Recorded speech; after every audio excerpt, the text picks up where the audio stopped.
Hello, everyone. Just waiting for a moment while everyone joins the call.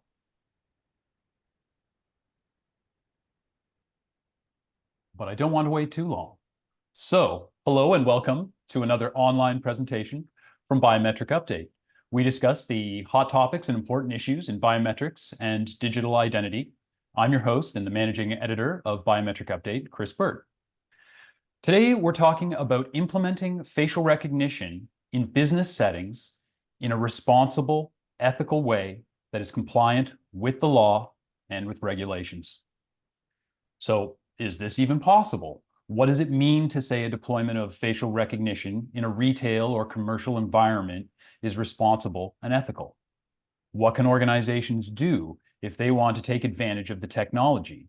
And how can they do so while avoiding the pitfalls that even some notable huge organizations with well-known brand names are having a lot of trouble with? We're going to talk about all these topics, and we've got a terrific panel to discuss these important issues. But before I turn to them, I want to take care of a few quick housekeeping items. We are recording this presentation, so all of you lucky attendees will get an email afterwards with a link. So if you have to step away for a minute, don't worry, you can watch back, catch that one comment that you missed, or rewatch an important point after the fact. We're also going to open the discussion up to some audience participation at the end. So I'd like to invite all of you to submit your questions to be answered by the panelists at the end using the Q&A function, which you should see around the bottom of your screen there. Feel free to chime in with questions as we go along. We may answer some of those questions during the discussion, but we will get to as many of those that we have not yet addressed as we can at the end. And joining us today, we have Pauline Nordstrom, Anaconda Consulting and Anaconda AI founder and CEO. Pauline brings her experience as Anaconda AI founder. Anaconda AI specializes in the provision of responsible AI services and risk assessment products for high-risk AI and biometrics. These range from ethical deep dives and de-risking of use case scenarios, pre-compliance gap analysis, and support for the EU AI Act, and pending world regulation and compliance and high-level risk reports customized to the regional requirements, use cases in the UK, the EU, and the US, and a range of APAC and Commonwealth territories as well. Anaconda's systems have been featured by the OECD and UK government assurance techniques portfolios. And additionally, Pauline was a co-author of the British Security Industry Association's Ethical and Legal Guide to Facial Recognition Software. She's also a co-author of the BSI standard BS9347, Code of Practice for the ethical use and deployment of facial recognition software in video surveillance. And she chairs and sits on a number of UK, US, and EU AI advisory boards focused on how to get started in AI governance and risk guidance for businesses using biometrics and high-risk AI. Hello, and thank you for joining us, Pauline. Hi, everyone. We also have with us Mike Gillespie, who is Advent IM founder and thought leader. Advent IM, for those of you who don't know, is the UK's leading independent governance, risk, and compliance consultancy and information security service and training provider.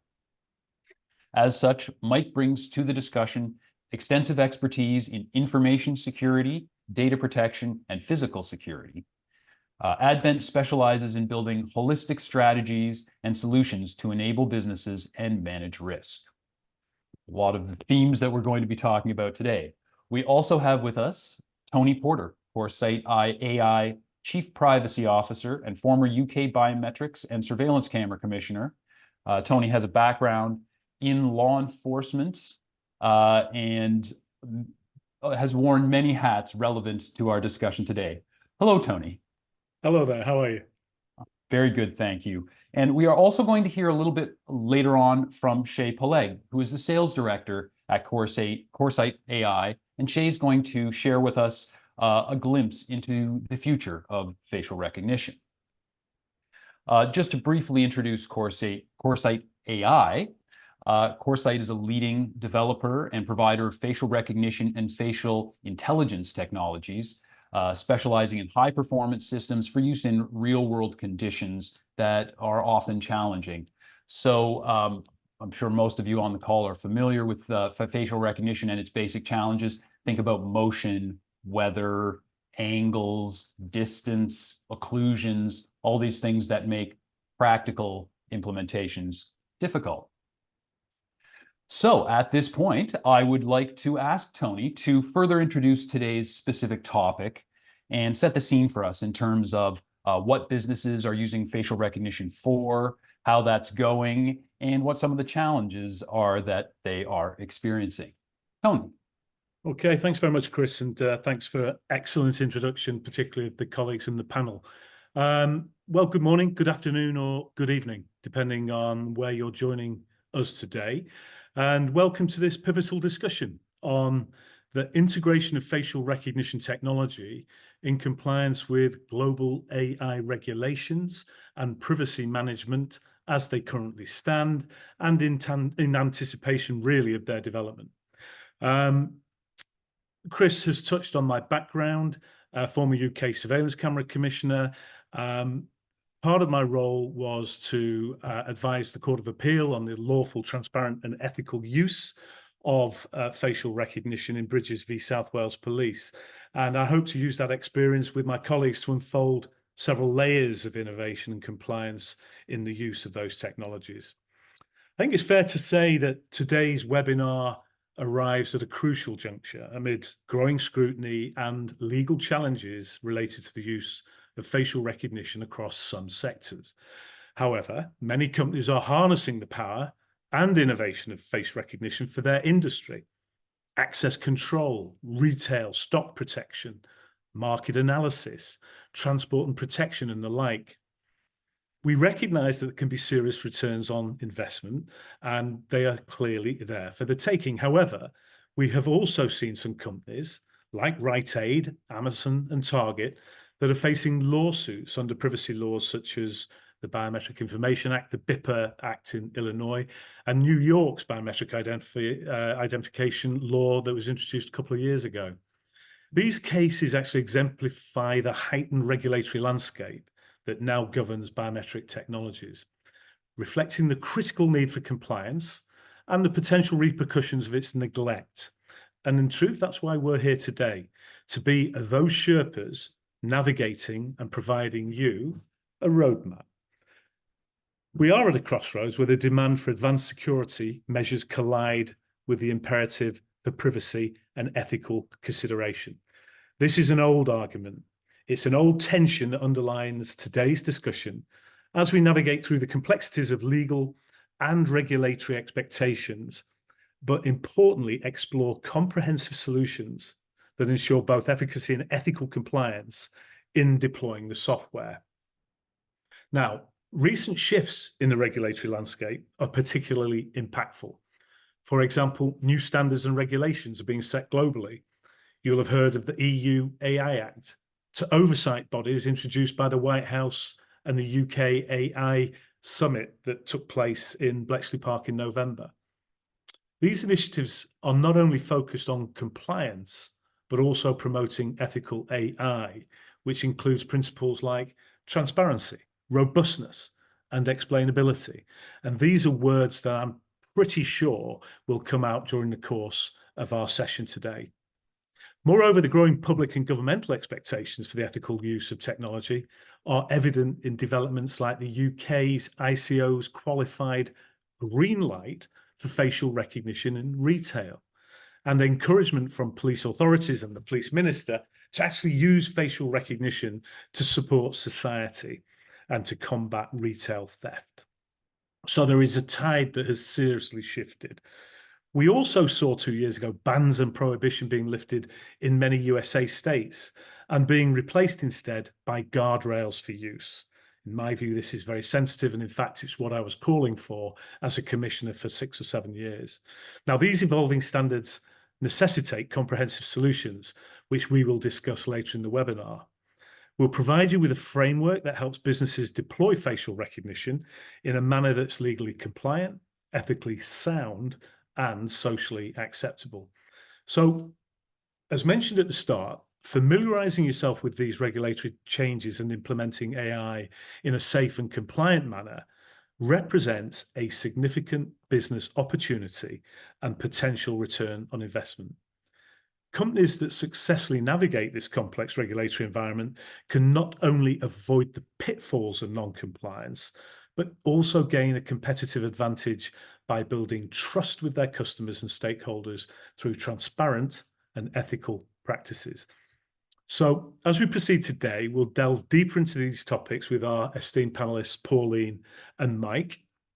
Each you've heard of the wealth that they bring to the party, and they are the people that we will be interweaving to provide you with the solutions to your project.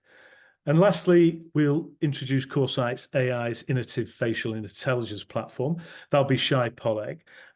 Shai will demonstrate how this software enables you to identify both the known and unknown. It's avant-garde, it's right at the cutting edge, but actually runs beautifully and in parallel with this webinar. It sort of identifies the issues that you can think of as we go forward. So listen, thanks very much for joining us. Let's embark on the journey. I encourage you to prepare questions that you may have, as there will be an opportunity to engage at the end of our sessions. But before we dive into that, we do have a short video that I think Chris is going to show that kind of sets the scene. So here we go. Thanks very much, and over to you, Chris. Thank you, Tony. Just switch over here. Retail crime has become a $100 billion a year problem in the US alone. Now, retailers are fighting back. Corsight AI's leading facial intelligence platform enables the quick addition of suspects to the watch list and ensures accurate identification when they reappear on security cameras. Optimized for existing cameras and real-world conditions, the platform accurately identifies individuals on the watch list even when the suspect's face is partially covered, in motion, or when the camera is positioned at a challenging height and angle. For those not on the watch list, their faces are blurred to protect their privacy. This enhancement in loss prevention helps discourage shoplifting, demonstrating a clear and fast return on investment.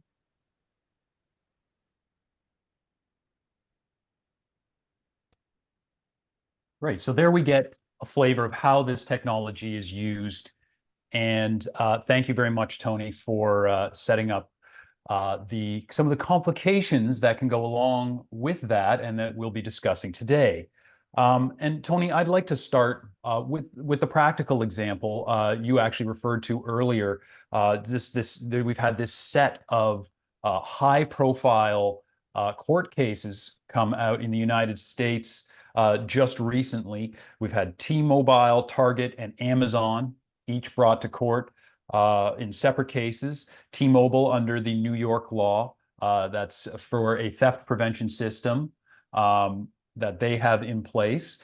Target, likewise, theft prevention system, but that one's under Illinois' BIPA, which you referred to earlier. Amazon also getting sued under BIPA, but not for theft prevention, for employee time and attendance, still with facial recognition. So we have a couple of different applications, a couple of different regulations, and several big companies that have resources that ought to be, they ought to be able to make use of in ensuring their compliance implementation of new technologies. So what could or should these big companies have done different? I think straight off the bat, Chris, I'd say that before you try and chop the tree, you should really sharpen the axe. You need to do an awful lot of due diligence to make sure that you're acting in a way that is compliant and regulatory proof. So I would say in all three of these circumstances, the starting point is, what do we want to do? And why do we think that facial recognition is the solution? And I think there has to be oversight from senior leaders in the organization. And there has to be a very real and honest debate and discussion to make sure that the organization is on the right path That's the first. That's the get out of the gate question. The next question, this shouldn't come as a surprise to anybody, is it lawful?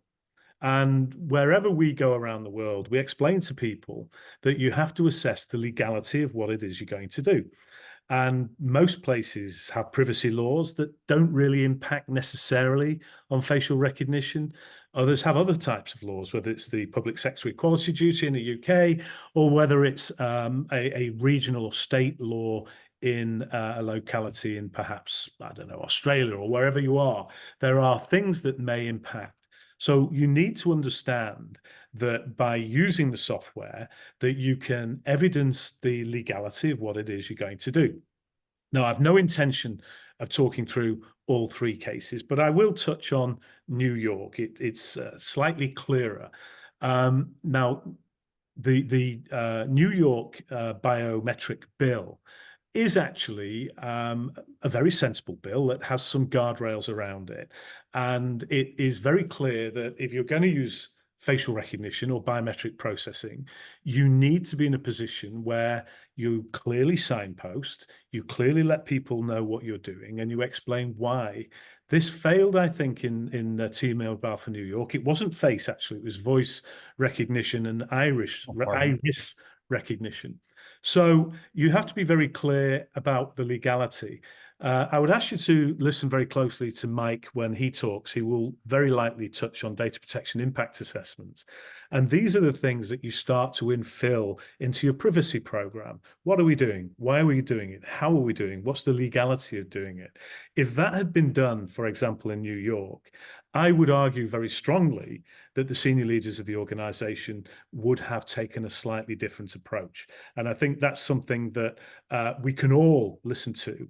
As Corsight move forward, as we engage with customers globally, those customers that engage with me from a privacy and compliance perspective always ask for this kind of guidance. And I always say to them, start, sharpen the axe, make sure that you put your ducks in a row, you understand what you're doing, and you can move forward in a legal compliant way. There's three key messages I'm going to touch on before I hand back to you, Chris. These class action cases don't raise the issue as to whether the use of facial recognition in society is legitimate. That debate has passed. This is in those jurisdictions as laws are now enacted to direct it and hold to account whilst preserving rights. So they're there, the laws are there. The other thing is the integrity or accuracy of facial recognition in none of these cases is in question. Whereas 5 years ago, that was the rhythm from civil rights activists and so on and so forth. They've been put to bed. This software is accurate, largely de-biased, performs 1,000,000 times better than the human eye. So that's a significant and positive step forward. And then finally, what is in question is whether those deploying biometric capabilities have done so in accordance with the law. And that speaks to my first point. There are several other points that are flow from the T-Mobile and indeed Target and Amazon. But I think I'll touch on those later as some of the other questions emerge, because I think there will be a constant theme. So if I can hand back to you on that, Chris. Yes, great. Thank you, Tony. And yeah, I'm sure you're right. We're going to be hitting these issues from a few different angles as we go along. And I do want to turn in just a couple of minutes to Mike and get some more of his take on these, as you say, the risk assessments and so on. And thank you for your bearing with us, Mike, as we go around the horn here. But first, I'd like to turn to Pauline and just ask, in your experience with Anaconda AI, just to generalize things a little more from those specific examples. You've done this work to balance the innovation advantages with the regulatory requirements. What is a fundamental ethical challenge that businesses are finding with integrating AI in their business? Yes, certainly, great question. Definitely, it's a balance. And to put it into context, to pinpoint a single ethical challenge is very difficult, because ethics is very broad. It's a huge subject, and it's influenced by different belief systems and cultures. And in its simplest form, it can mean do no harm. Even what is considered right or wrong can actually vary. dependent on the values of the individual and the perspectives. So consistency is a bit of a problem. In business, ethical AI challenges can involve a range of skills, including critical thinking, philosophy, risk modeling, and these aim to solve complex problems. For example, some of the things we get involved in, hypothesizing the potential unintended consequences of a new AI innovation across a range of dimensions. Now, that's quite difficult for most businesses to do. So with AI innovation, businesses need guidance to do things in a safe and consistent way. And that's why the legal AI definition codified in the EU AI Act and recognised trustworthy principles are becoming synonymous with ethical AI. And these principles come from the OECD, and they've recently been updated actually as of the 3rd of May. And they're the principles for responsible stewardship of trustworthy AI. They're set out principles which can be operationalized by business. They include respect for human rights, the rule of law, inclusion, sustainable development, transparency and openness about AI use and policies which govern it, explainability, so AI decisions can be understood and challenged by humans, human agency and oversight, addressing misinformation, security, robustness, safety throughout the life cycle, and also a new addition is an override for the AI if it exhibits undesired behaviour, more appropriate for Gen AI taking over the world. And of course, fairness to ensure the AI is free of bias. So to do all of this in a business, ethical AI requires cooperation across a business, a process which can also stress that dynamic between boards and the shareholders, more so if ethicists flag concerns about whether a company should be doing something. Therefore, the whole hierarchy must be managed too, to ensure leaders are engaged in this whole process. And when combined with operationalised trustworthy principles, the legislation and the standards, the ethical challenges may become easier for business to grapple with. But we cannot get away from the fact this is business. And generally, businesses need to make a profit. And that might be at the expense of considering the impacts on their AI activities, which can become existential for them. Therefore, AI integration policies should be driven from the top down with a clear chain of accountability. I think a theme you'll hear quite consistently throughout this. Very good. Yes, thank you, Pauline. And you raise several really interesting points there. I find it interesting the emphasis on organizational coherence, right? You have you mentioned the consistency challenge and the necessity of striking that balance. But then we have some resources, as you just outlined, to draw on to inform the guardrails that you have to have in place and so on. But to get everyone pulling in the same direction to make that happen seems easier said than done, perhaps.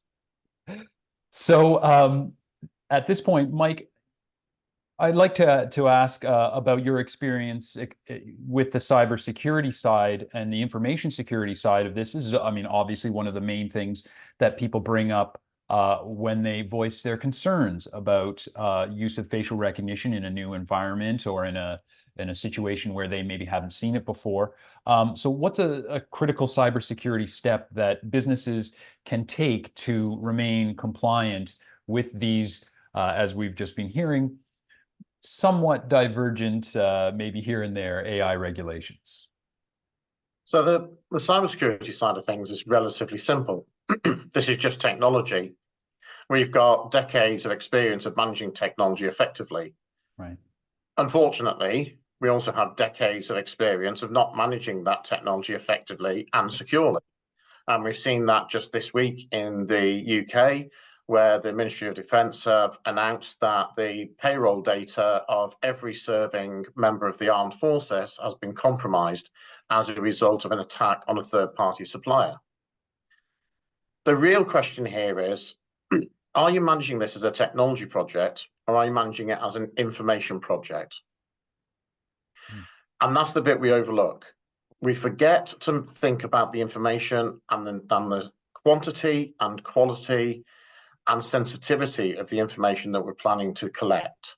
And when it comes to facial recognition and biometric data, we're talking about some of the more sensitive elements of data that we're going to be collecting. That makes that data set attractive to nefarious groups and individuals. which means we have to be prepared to focus on the protection of that information. Cybersecurity is part of that solution. So managing the technology effectively, keeping it secure, managing the infrastructure into which we put that technology and keeping that secure, but also all of the other wraparounds of how we manage information securely, including supply chain assurance, insider threat management, and so on. Many of these projects will be run purely and simply as a technology procurement, without ever involving an information manager, a data protection or privacy manager, or anybody with information security skills. And we must not forget that every time you introduce new technology, you're introducing new information, new data sets that will need protecting appropriately. Wow. So the critical step there is to recognize both sides of the coin, right? And it sounds like that's, let's say, happening inconsistently. Is that fair to say? Absolutely, yeah. And look, these technology companies will happily tell you that they are able to do all of this for you. In my experience, they don't. Be careful of your partners. Ask questions, therefore, right? Don't assume that you can take their word for each promise that they make. That's I mean, this applies broadly, but easily forgotten. I think when we get really into the nitty-gritty of new technology and advanced innovation and so on, right? Absolutely, buyer beware. Buyer beware. So, Tony, going back to you and your time as a surveillance camera commissioner, you know, you have seen some of the fallouts of exactly the kind of gaps in planning that Mike was just talking about. And what do you see as the most complex challenge for businesses that are implementing facial recognition in light of these developing regulatory and privacy concerns?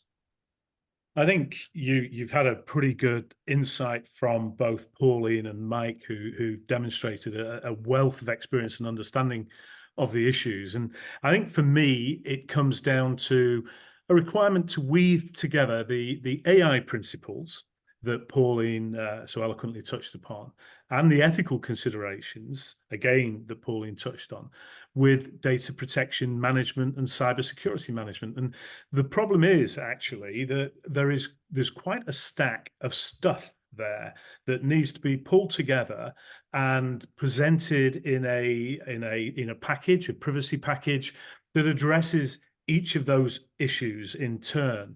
I love what Mike said about buyer beware. And I have to say, I was brought into Corsight by Rob Watts, our then CEO, who said he wanted to distill regulatory discipline into the development of this software. And that was quite a tough order, quite a tough gig, and quite a tough ask, because as Pauline said, there's a commercial element, but that's what we set about doing. So that's one of the things, making sure that you buy the right kit. Moving on, firm governance over any project, because at the end of the day, if we're looking at live facial recognition, we're talking about intrusive and sensitive processing. And it's important that the board understand what they're doing, why they're doing it, and how they're doing it. And actually, it's not that complex. It just takes a systematic approach that enables understanding of the principles and a willingness to ensure compliance from the top of the board, not just with regulation standards, but also the law. Very good. And I mean, for those parties who are trying to have trust in these, you know, in the changes that developers are making and the way that they're treating the technology, you know, there's always a question of partners and how trustworthy they are. And then this flows right down to the consumer, right? The consumer walks into a business. The business is trying to prevent theft. They see the sign. They're using facial recognition. A common thing, I think, to hear from consumers is, well, how do I trust that they're doing what they say they're doing? What about the potential for misuse? And the potential for misuse is a concern for consumers. It's a concern for partners, what's happening with the data that we collect, et cetera. So from a privacy standpoint, how can companies guard against or assure people about potential misuse of facial recognition technology? I think it helps if the company understand the privacy issues from the get-go, and I think you touched on it earlier, Chris. I don't think it's evidence that all do. But for the sake of this webinar, privacy is effectively the right to be left alone, and that's a value I hold dear. I don't like people interfering with me. I like to, have my own agency, but it is a qualified right under Article 8. And that means that whilst you have a right to privacy under the Human Rights Act, it isn't an absolute right. So companies have to ask these questions. Let's say an organization wants to use facial recognition software. Is it right? Is it necessary to use facial recognition? Is it proportionate? Have we been transparent? For example, have we engaged signage and developed a data protection impact assessment that is really Mike's world, that is accessible to the public? I love the idea of producing a DPIA and translating it into a QR code. So anybody walking past can, yeah, I'll have a look at that in my own time. What's the company got to hide? It should be nothing at all, because there should be solid grounds for doing what they're doing. Are the organization that's using the software developing policies that are data citizen friendly?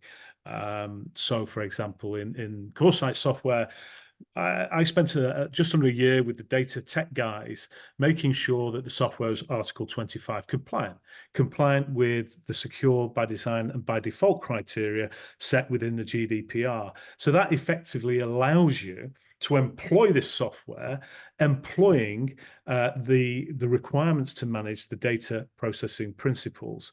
So it's quite it's not complex. It's a series of steps that we believe if organizations gently go through, they will hit the end game. So watch out for misuse. Make sure there's governance. Make sure there's continuing oversight. Make sure there's consideration of proportionality and necessity, and make sure the policies are adequate. And I think that I will leave that particular note with an example. When I was commissioner, I actually caused the cessation of the use of facial recognition because none of that applied. There was no governance, there was no proportionality, and in conjunction with the lawyers, the police, and the retail centre, we caused a cessation. That wouldn't happen now because there is too much learning and people know the steps to take, and that's what we're here to do, to encourage that. Thanks, Chris. Thank you, Tony. And so you've set out, a lot of good advice there in terms of the method that companies need to follow, continue that governance and oversight as an ongoing check to ensure that you're compliant and that you're doing everything right. But Pauline, so we're setting up all these good practices. We're turning to the principles that you referred to earlier to guide the establishment of our guardrails. How can businesses strike that balance that we were talking about earlier in making sure that they've got all of that right and also achieving their business goals? Yes, another very good question, Chris. Well, we do know that facial recognition is already serving the public good in many ways through verification of identity, loss prevention, and there's data on that. Public safety, there's data on that. There's faster resolution of crime, there's data on that. So we've got evidence to support it. But it's clear many businesses have made mistakes in their implementations for various reasons, maybe through not understanding the application of the law, in the context of the use case in their region, not considering human rights, union and labour rights, respecting a reasonable expectation of privacy, obtaining consent in the correct way, and not having a human in the loop, and so on. The list is almost endless in how you can get it wrong, but you can get it very right if you follow some very simple principles. And for business to navigate this ethical and legal trap they seem to be walking into, they do need to acquire skills. So there's training there, there's upskilling across a number of disciplines. Also, we always obviously recommend that businesses seek independent advice, away from the developer to get away from the groupthink, which can lead to bias. But for businesses to integrate AI responsibly, they need to be really clear about their business goals and the purpose, and determine whether they can solve the problem, and whether they really need the technology. And we're quite brutal, and we all discuss this around the table, that it may not be a good thing to do that. As Tony has just pointed out, don't do it if you can't actually address these issues. But there are ways of establishing risks and impacts, and one way is to do a pilot, so a test project which trains everybody, gets everybody up to speed, can seek feedback from affected groups, and also to ensure all the operational policies are working correctly. And the range of laws and regulations are being backed up with standards and guidance. And the new British standard BS 9347 is one of those, and there are others. I was involved in writing that, and it was a range of stakeholders around the table, by the way, of course, some FaceTrack developers, but regulators and public stakeholders were helping with that. And it cites all the relevant laws in the UK, GDPR and Human Rights Act, and operationalises all of those OECD trustworthy principles. So that's a blueprint for the UK in terms of how to do this. And then for further assurance, CE marking will come into play in Europe. So that will provide external certification for product safety. But fundamentally, to almost echo and reinforce what's been said, through the robust policies and transparent use of the technology, public trust can be built while achieving business goals. But the business needs to be clear about why, when, where, and how the technology is used, in additionally disclosing who's responsible and accountable for its decisions. So I think business has moved forward a long way and are doing this better. Some are still getting it wrong, but they won't be doing that for long. One way or another, right? Yes, indeed. And so really, I think merits emphasizing that clarity is needed to on the part of the business about what they're responsible for and what their business goals are, right? And then you can easily imagine how that would come into play when you're seeking those independent voices, seeking feedback, and trying to meet those goals in a way that even those who aren't within the organization can understand and accept and approve of. And I like the suggestion as well of piloting and finding out what your additional challenges are and what areas need more attention before you reach a full operational rollout of the technology. So some great points there. Thank you, Pauline. Thank you. And so, Mike, we've used our blueprints, our maybe our C marks, depending on where we are. We know what guidelines we need to follow. We've got our principles in order. Everybody in the organization is pulling in the same direction. We have feedback from an independent evaluation. We run our pilot. Everything's going great. But what do we do as a business to future-proof our technology and our use of the technology, both in terms of, I have here in terms of evolving AI laws, but I'd just like to ask you more generally, how do we future-proof against the various changing conditions in the market? Yeah, great. So the standards and the legislation are never going to keep pace with the evolution of the technology. It's absolutely vital that when we approach any new technology, particularly technology that has a significant privacy aspect to it, that we don't run it as a project. We have to run it as an agile, iterative part of our business as usual. We need to be continually revisiting those questions. Does it remain necessary? Does it remain proportionate? Have we got controls in place to prevent scope creep? because we bring in a new piece of technology, we run this tightly controlled pilot, and then we take our eyes off it, and suddenly people are going, can we use it for this? Can we use it for that? And it starts to get out of control. So the governance wraparound has to be continuously part of the process. There has to be continuous oversight, and any additional extension to the scope has to go through the same due diligence that the initial pilot had to go through.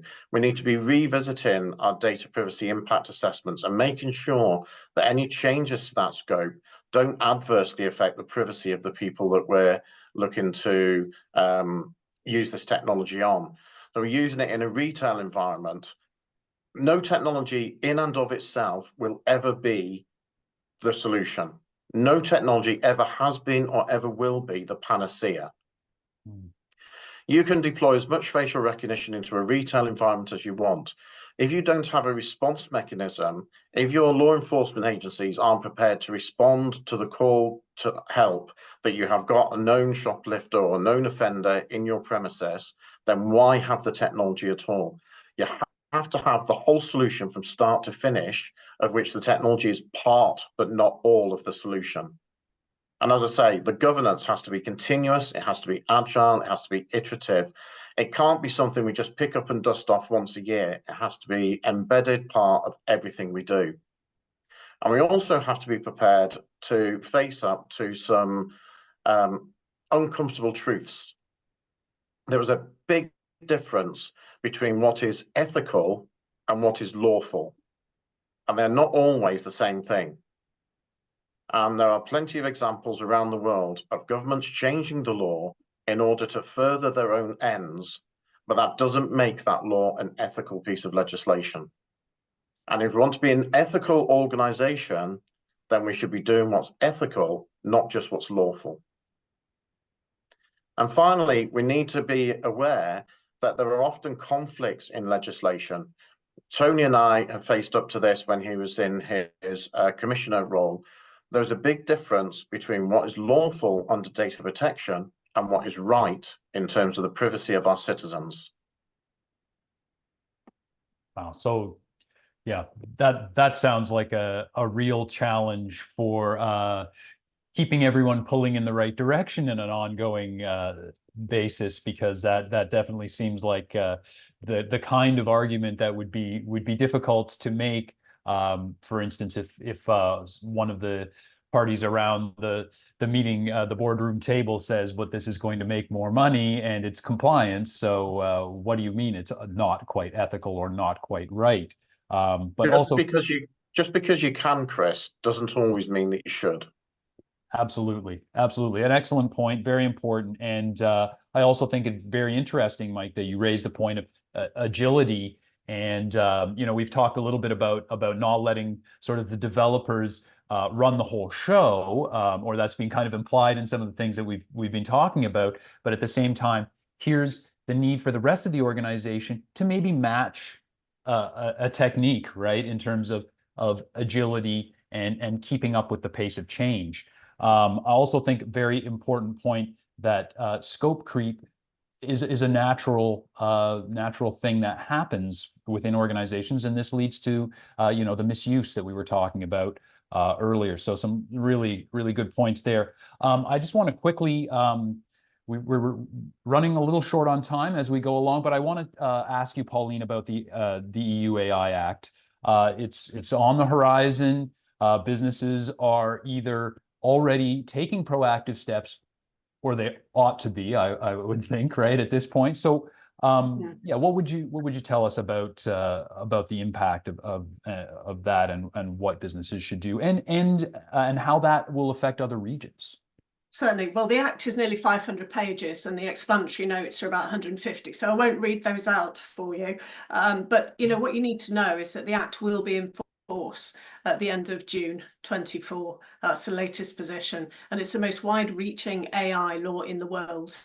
And it will be effective in all 27 member states. Now, the proactive steps for business are to review the regions where they operate, to understand whether they're developing, distributing, or using AI in Europe. And when that's the first stop. But when aligning global strategies, we recommend companies should look for the highest common denominator and that is the EU AI Act, and of course BIPA, which is emerging as a very important piece. For the EU, they really must get going, like you say, you know, with their compliance roadmap. There are goals to meet at 6, 12 and 24 months. That's the timeline.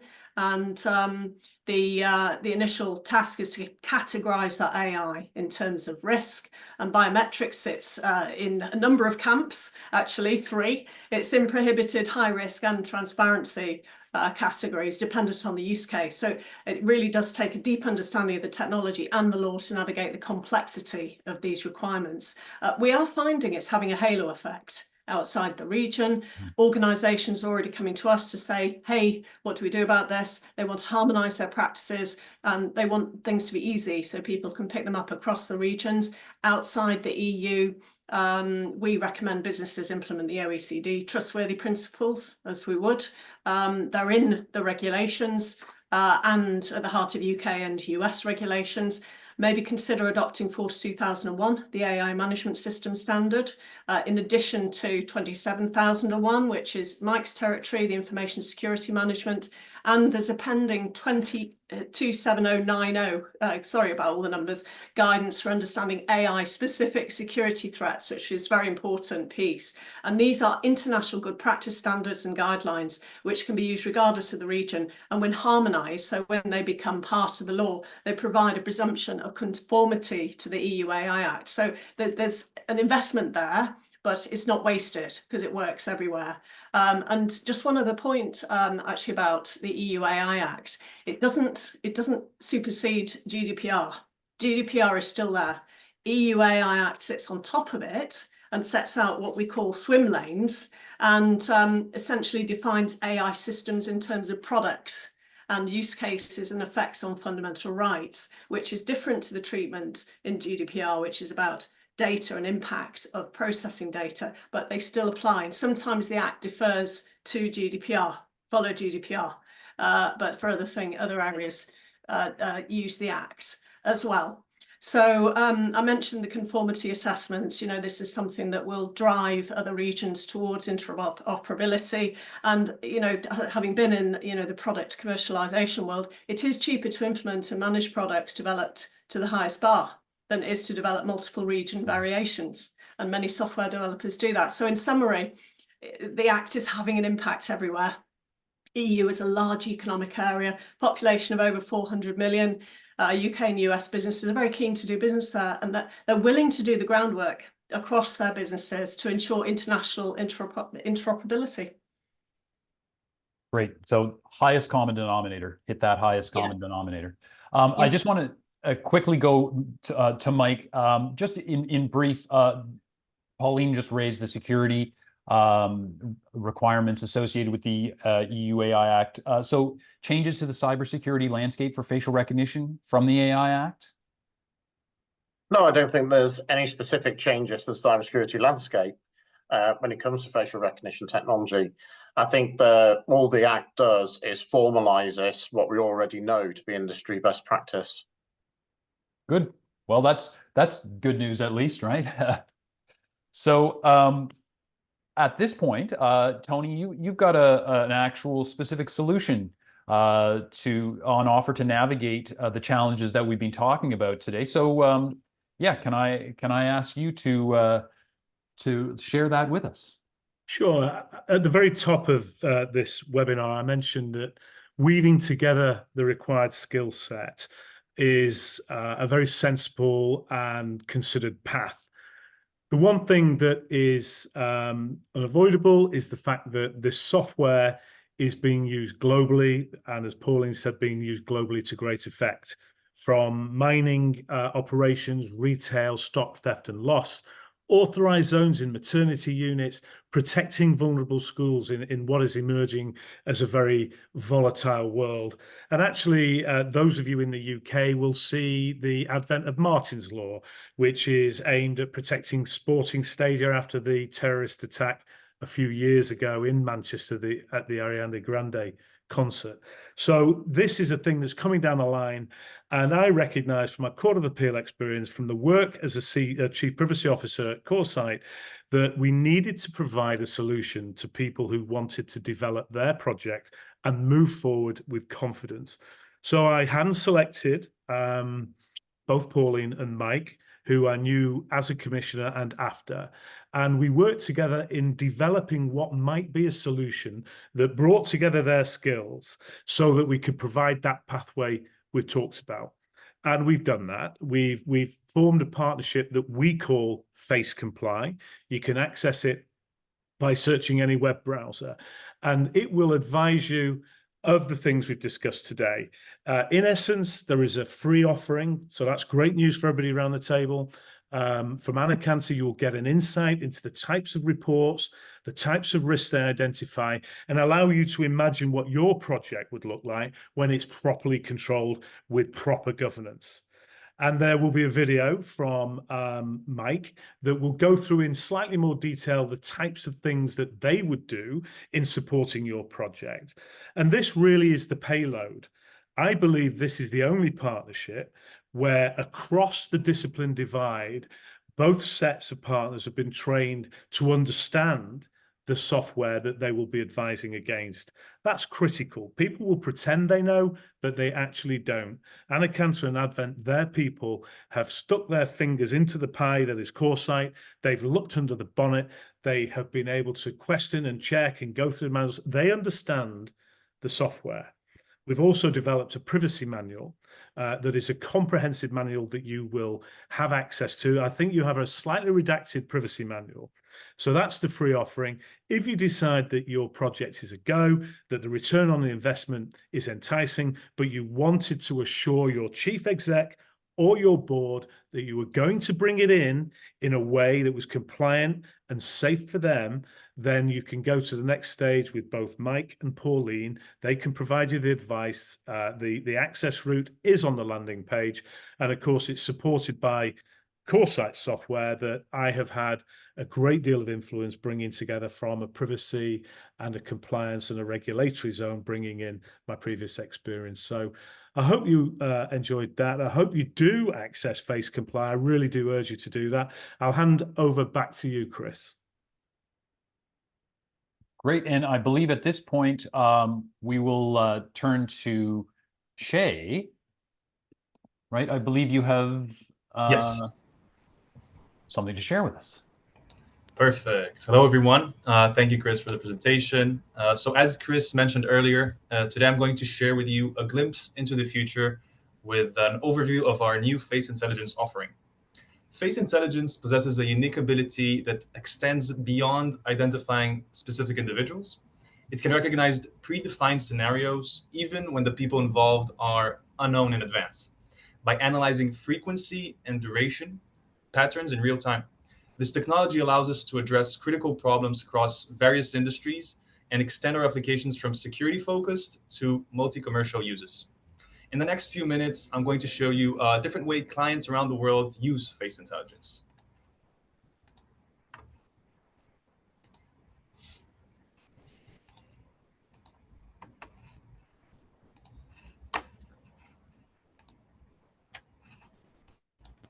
So here's how banks utilize Face Intelligence to prevent ATM fraud.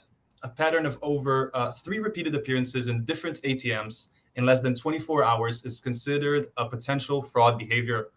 As you can see, second appearance here of an unknown person using real CCTV, not ideal angles.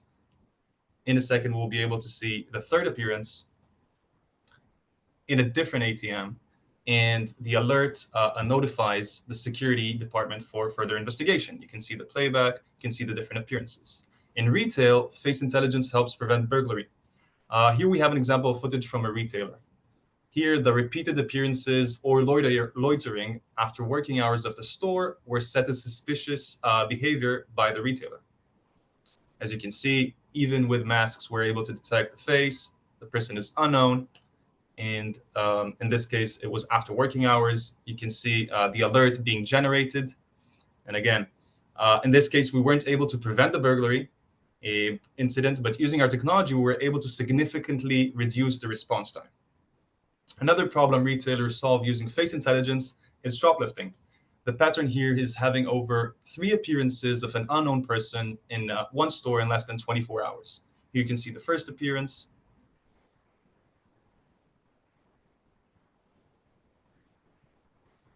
The second one.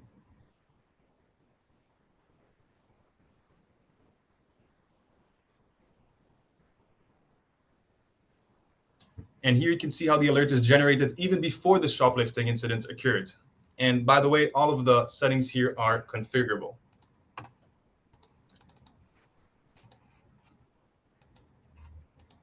A bit of further use cases that I would like to share about is a retailer which uses face intelligence to enforce service level policies. For example, a customer waiting in front of a locked cabinet for over 2 minutes awaiting service.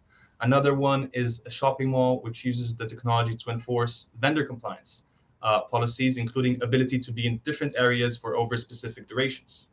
And the last one is a well-known shopping mall which needs to comply with their local fire department maximum occupancy requirements, using face intelligence to verify accurate traffic of visitors. Summing up, we're working with our business partners and end customers to tailor to their needs and scenarios that interest each of them while building Face Intelligence 2.0. Thank you for your time, and we would love to answer any questions. Great. Thank you, Shay. Thank you very much for that. And at this point, I would like to get to a few audience questions. So for those of you who have asked questions, thank you very much. I am going to have a quick look here, and if you'd like to add your question, please do so now. First question I'd like to ask, and I'd just like to throw this out to the panel in general. If you're flagging individuals that are persons of interest, at what point do you in fact, I guess this is really more so for Tony. At what point do you deploy the blurring feature to ensure that you are not using FRT on others unnecessarily? How are you differentiating using the blur feature in the process? So we would be recommending or advising, depending on a specific use case, that the blur feature is privacy friendly and really is the approach, unless, for example, you might have a police firearms commander that it's no use. But actually, if you're looking for somebody on a persons of interest database, that's fine. Does it protect from biometric processing of those people who have been identified and then as a human, and then there is no further action? Yes, the processing has taken place. So there is a privacy angle, but this comes back down to you are biometrically processing and you need to make sure that there's a legality attached to it. And it's a great question because it helps you understand that if you're working with people that understand the different dynamics, understand the software, they can provide that advice and they can say, look, this is what you will get from this. This is a danger that you might experience. And of course, the other thing I would say is that you have to recognize that that scenario would be different from state to state in the USA, state to state in Australia, differences right across Southeast Asia. So there is not one size fits all. So you have to apply that thinking to the specifics of the use case and the geography where you're using it. Absolutely. Thank you, Tony. And I have another question here I'd like to direct first to Pauline, actually. Tony mentioned the Bletchley work on standards earlier. But the question is about your view on having the companies that develop and market and are in a position to profit from AI technologies contributing to the standards. Yeah, is this the right way to do it, and how do we make sure that works out the right way? It's a very good question, and it is one dimension, and the bottom line is we do need the developers around the table because they are telling us how this works, all right, and that promotes a healthy dialogue in terms of challenging, whether that's the right thing to do. If they're not around the table, then you can't do that. But equally, you know, I think it's become apparent throughout this that my company is independent of any technology. And, you know, we evaluate technology on the basis of the principles looking outside in. And many of the people around the table developing the standards equally aren't developing technology, they're regulated. We have the regulators around the table. So we're getting all perspectives here, or as many as are available. There's also a public consultation. And I think it's a very fair point, but I would also stress the point that what this is doing, the development and use of the technology, is creating a new ecosystem of employment. And the fact my company exists is a testament to that. And, you know, that we are acquiring talent and bringing younger people in from humanities, you know, backgrounds, and also people who've done career conversions, they've gone into AI, they've gone into trustworthy AI. There's a huge economy here, which is healthy, which is supporting. And equally, I hope you notice that all of us have said there is a time when you say no to this. Including the developer. So we're doing our best. You know, it's not a perfect world at the end of the day, but we're doing everything we can. Absolutely. And you have implied in your answer that if those were the people setting the standard and they were the only ones at the table, that would not be appropriate and yes, and I agree. would be a non-starter. So it is the diversity of that ecosystem, the independent voices and so on that give it that robustness, right? Yes, that's right. Perfect. I have a question here for Mike. We're running short on time, but I would like to, I think this is a really good question for Mike. How can a target individual verify that the organization actually does what it claims to? Submitting an FOI request after the fact isn't the answer. So what is? Actually, the answer is that the organizations deploying this technology need to be absolutely transparent. They need to be publishing the summary of their DPIAs. They need to be publishing their privacy notices. They need to be publishing exactly what data they're collecting, why they're collecting it, and what they're planning to do with it, and how long they're planning to keep it for. Fundamentally, for trust to be earned, we need to be more transparent about what we're doing. Absolutely. So there's one of the main themes of our presentation today is that transparency has to start at the beginning and it has to continue right on through your deployment, right? It's absolutely, along with your principles, your oversight and so on, is not it's not a step, right? It's there the whole time. We have several you have to live and breathe this, Chris. It has to be something that an organization fundamentally does because it's the right thing to do. We must never lose sight of the fact that privacy and data protection are a fundamental human right. Any organization who plays fast and loose with that should not be trusted. Absolutely. A very succinct and well taken point, and I think the one that we should end on. I want to thank everyone who joined. I want to thank our panelists for all of their insights today. We have several more questions that we didn't have time to get to, but I want to encourage all of you who ask questions to reach out to these organizations. It's anacanta.co.uk. Reach out and ask Pauline if you want to get more information on today's topic or anything related to it. advent-im.co.uk.